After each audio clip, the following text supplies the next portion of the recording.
আসসালামু আলাইকুম। আপনারা সবাই কেমন আছেন? আশা করি ভালো আছেন, যে যেখানে আছেন সুস্থ আছেন। তো আপনাদের দোয়ায় আল্লাহ তাআলার অশেষ রহমতে আমিও ভালো আছি। আমি চলে আসছি প্রতিদিনের মতো আবারও নতুন ভিডিও নিয়ে। তো এই যে সকালবেলা উঠেই শুনছি যে আজ থেকে স্কুল শুরু। তো আর কি করার, খুব তাড়াতাড়ি করে আর কি শুধু ভাত আর আলু ভর্তাটা করে ফেলছি, আর এগুলো যে রাত্রের তরকারি ছিল এটা গরম করে দিছি।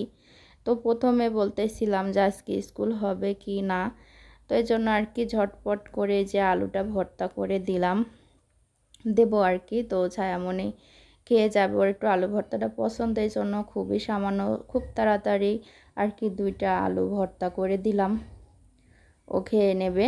এদিকে জানতামই না যে ও স্কুলে যাবে, আমি তো ঘুমাইছিলাম। তো সকালে উঠে আর কি প্রাইভেটে গিয়েছিল, ওখান থেকে শুনে আসছে যে আজ থেকে স্কুল শুরু। তো খুবই খুশি। বললাম যে আন্দোলন চলতেছিল, তো এর মধ্যে স্কুলে কি না গেলেই না, কিন্তু না, ও শুনবে না। তো তারপর আর কি করার, এই জন্য আর কি খুব সামান্য করে আর কি রান্নাটা করে দিলাম। তো ভর্তাটা বেশি পছন্দ করে, এই জন্য ভর্তাটাই করে দিলাম, কিছু করার নেই। তো বললাম যে টিফিন কি বানাই দেবো, বললো যে না। তো আজকে যেহেতু আমার মনে মনে বলতেছিলাম যে আজকে হয়তো বা ক্লাস হবে না, এটা কিন্তু দেখার বিষয়। আমিরাও বাড়িতে নাই, তো বললাম যে একা একা যাবা, তো একাই যাবে বল। তো ওই যে ছায়ামণি কিন্তু স্কুলে যাওয়ার জন্য রেডি হয়ে গেছে। ওকে বললাম যে ও একটা করে বেনি গেঁথে দিই, কিন্তু না, ও কিন্তু 2টা করেই বেনিটা গাঁথে। তো স্কুল ড্রেসের সঙ্গে কিন্তু এভাবে বেনি গাঁথলে ভালো লাগে দেখতে, খুব একটা খারাপ লাগে না। তো বললাম যে আজকে যেহেতু আন্দোলন হচ্ছে, এই সময়টা আজকে প্রথম স্কুল খুলছে না যেতে, কিন্তু ওর তো আর সময় যাচ্ছে না বাড়িতে বসে, কবে স্কুল খুলবে এভাবেই সব করতেছিল আর কি। স্কুল ছাড়া ভালো লাগে না, বাড়িতে বসে থাকা এই সেই। তো দাদিও নিষেধ করলো যে আজকে প্রথম স্কুল খুলছে, যেহেতু চারিদিকে রাস্তায় মিছিল বের হচ্ছে, না যাওয়াটাই ঠিক। তো তারপরেও ও মানলো না, ও যাবে। মিলি আসবে না। তবে যে ছায়া যাওয়ার পরে আর কি আমার মা আসছিল আমার কাছে। তো সকালবেলা তানভীরও বলতেছিল যে চলো যায় না আম্মু, তো যায়নি। তো যাই হোক, মা আসাতে ভালোই হলো। আমার মাও বাড়িতে একা, ভাবি অসুস্থ, ভাবির মায়ের বাড়িতে গেছে। তো এই জন্য বললাম যে মা তুমি নিয়েই যাও তানভীরকে, যেহেতু একা একা আছে বাড়িতে, ওর জন্য সময়টাও কাটবে। আর ও আমাকে এত প্রচুর জ্বালাতন করে, 2টা দিন রাখলে আমিও একটু স্বস্তি পাবো। কিন্তু ওই যে পাঠাইলাম, পরে তো মনে মনে আমার খুবই খারাপ লাগবে। আসলে ও থাকলে আর কি হুড়োপটি করে, এই সেই অনেক ঝামেলা করে। তো সময় রাগ হয়, আবার যখন কোলে করে আদর টাদরগুলো করে এগুলিতে সময়টা বেশ কেটে যায়। তো আসলে ওদেরও তো মন যায় নানির বাড়িতে যেয়ে থাকতে, সব সময় তো আমার কাছেই থাকে। তো এই জন্য আর কিছু বললাম না, যে যাক, কিছু কিছু সময় একটু যেয়ে থাকতেও হয়। তো যে এখানে যে পানিটা দেখতে পাচ্ছেন, এটা কিন্তু চাল ধোয়া পানি। তো এই পানিটার মধ্যেই আর কি ছাগলকে খেতে দেব, যেহেতু ওদেরকে তো ভাতের মাড় আর হলো চাল ধোয়া পানি, তো এগুলো দিয়েই আর কি খাওয়াতে হয়। তো এই যে এদিকে কিন্তু ওর খাবারটাও প্রায় ফুরে গেছে। তো যেখানে আছে হলো সিল্কি, গমের সিল্কি, আর হলো কি যেন বলে যে ভুট্টার হলো ঠোস নাকি, তো এগুলো দিয়ে আর কি খাওয়ানো হয়। তো এগুলো এখন ওকে আমি খাওয়াইতে যাব। তো এটা আগে থেকে একটু ভিজাই রাখলে যে ঠুসা ঠুসা দেখতে পাচ্ছেন, এগুলোও খুবই পাতলা, তো ভিজে গেলে আর কি খাওয়া ভালো হয়। তো এই জন্য আমি আগে থাকতে একটু ভিজাই রাখি।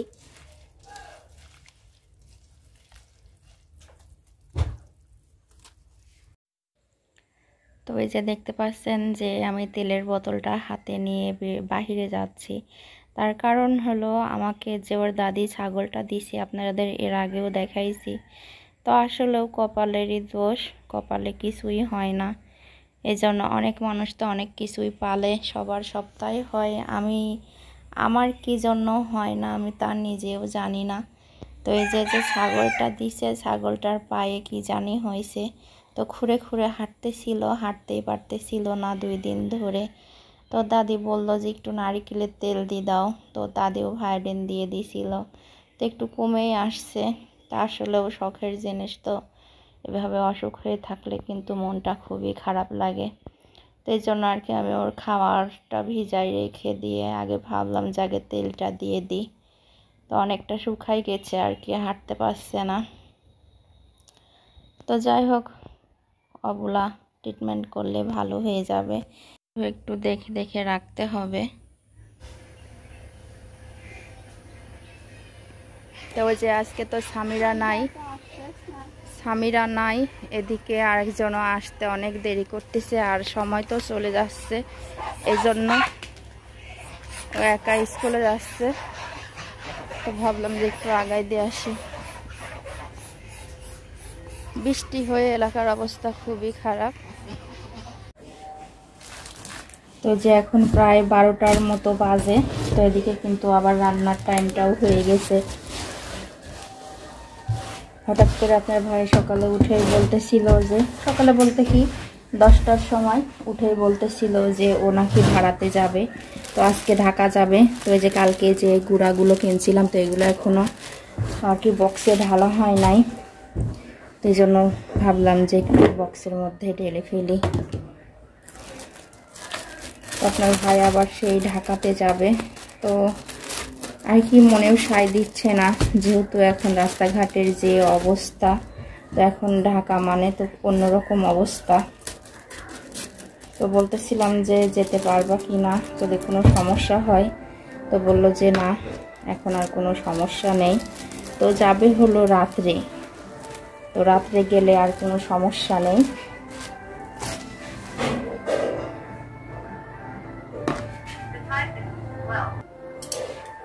তো এই ফাঁকে আবার ছায়ামণি যে স্কুলে গেছিল, বললাম যে অনেক দিন পরে স্কুলটা খুলছে, আজকে না যেতে, যেহেতু যে অবস্থা রাস্তাঘাটের চারিদিকে মিছিল হচ্ছে, তো তারপরও তো অনেক দিন পর স্কুল খুলছে, এজন্য গেছে। তো যাই আর কোনো লাভ হয় নাই, তো সব আর কি কোনো ক্লাসই হয় নাই, স্কুলটা ছুটি দিয়ে দিছে। বেশি ছাত্রীরাও আসে নাই আর কি, বলতেছিল এসে যে আম্মু সব কিছু মিলিয়ে 5 জন হয়েছে।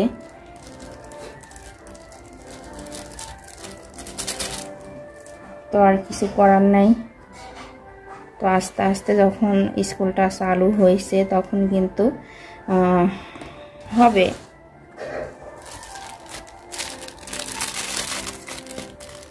তো বলছে ভালোই হলো, অল্পতেই ছুটি হয়ে গেল।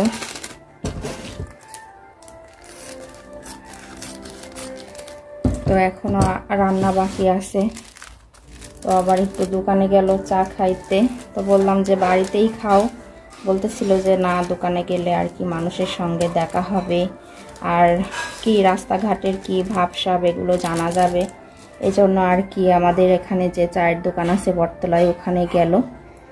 তো আবার গাড়ি ধোয়া লাগবে, এখন যে অবস্থা, সে তো আর গাড়িটা ঈশ্বরদী নিয়ে আর কি সার্ভিসিংয়ে ধুতে পারবে না, এই জন্য আবার সে পানি আগাই দিতে হবে, অনেক কাজ।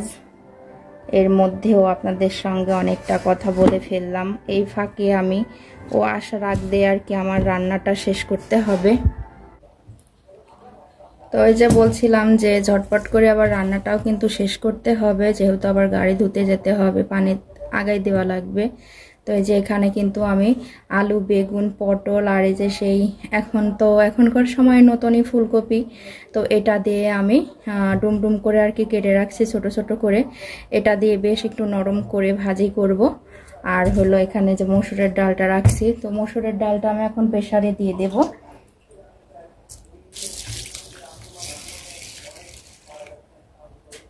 তো ডালের সঙ্গে কিন্তু এভাবে সব কিছু মিলিয়ে সবজি করে নরম ভাজিটা কিন্তু অনেক ভালো লাগবে খেতে।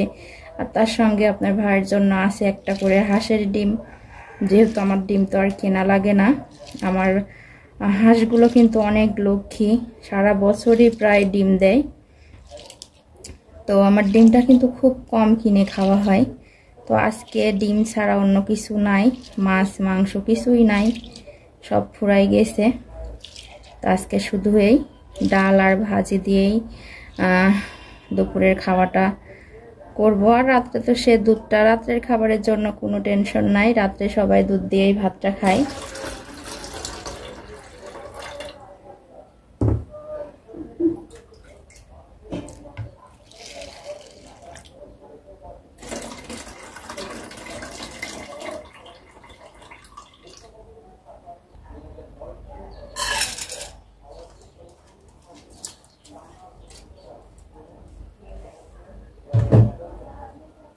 তো ডালটা আমি প্রেসারের মধ্যে দিয়ে বেশ পরিমাণ মতো পানিটাও দিয়ে দেব।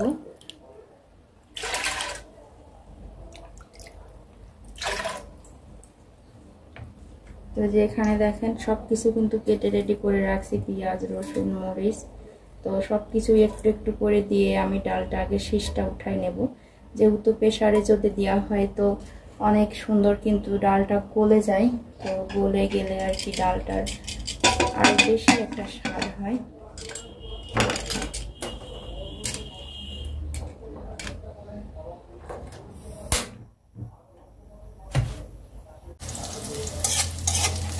আমি কিন্তু এক চুলায় ডাল আর এক চুলায় ভাজিটা বসাই দিচ্ছি। ওই ছাগলটা তাই দিয়ে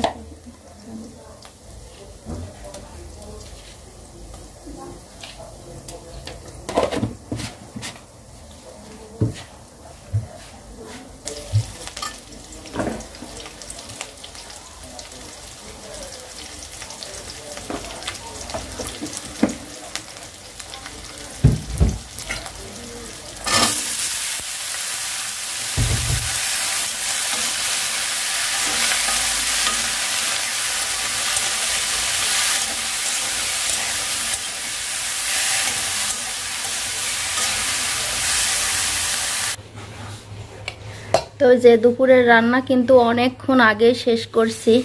তো শেষ করার পরে আপনার ভাই আর আমি মিলে গাড়িটা ধুয়ে আসলাম। তো এই যে এখানে ভাজিটাও হয়ে গেছে।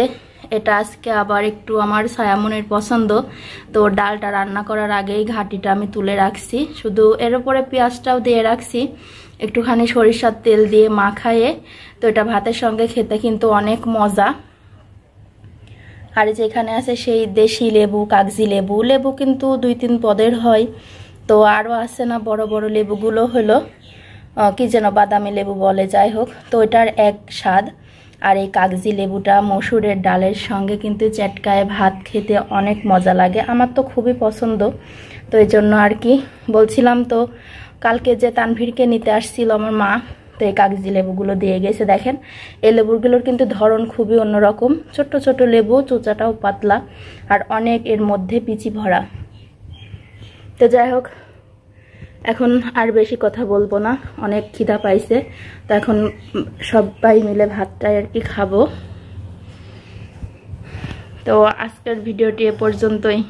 আবার কালকে আপনাদের সামনে আসবো অন্য কোনো ভিডিও নিয়ে। সবাই ভালো থাকবেন, সুস্থ থাকবেন। আল্লাহ হাফেজ।